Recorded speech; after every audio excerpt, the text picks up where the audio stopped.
What started as a bold stride towards a Palestinian-Israeli peace deal by the end of 2012 has ground almost to a halt. Tony Blair is envoy for the Quartet, the representative of the EU, the UN, Russia and the US. It hasn't been able to engineer direct talks since the Israelis and Palestinians met in Jordan in January, and there's no prospect of fresh discussions.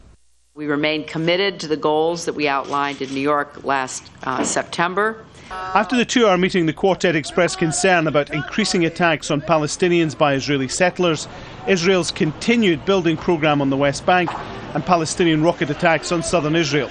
It recognised these are issues blocking talks and called on both sides to take measures to rebuild confidence.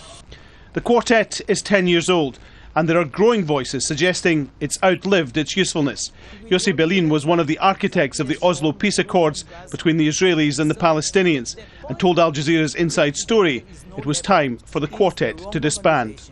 It does nothing, and it just keeps a fig leaf of meetings and resolutions, and they call upon the parties to sit together and to talk about the permanent agreement. There is no chance in the world. A former advisor to the Palestinian side says there should be a rethink of the best way to achieve peace. The international community, or that the Quartet, is really just holding up a corpse called the peace process. The Quartet insists it's laying foundations for future discussions, but privately those linked with the talks see little hope of a deal by the end of the year. Alan Fisher, Al Jazeera, Washington.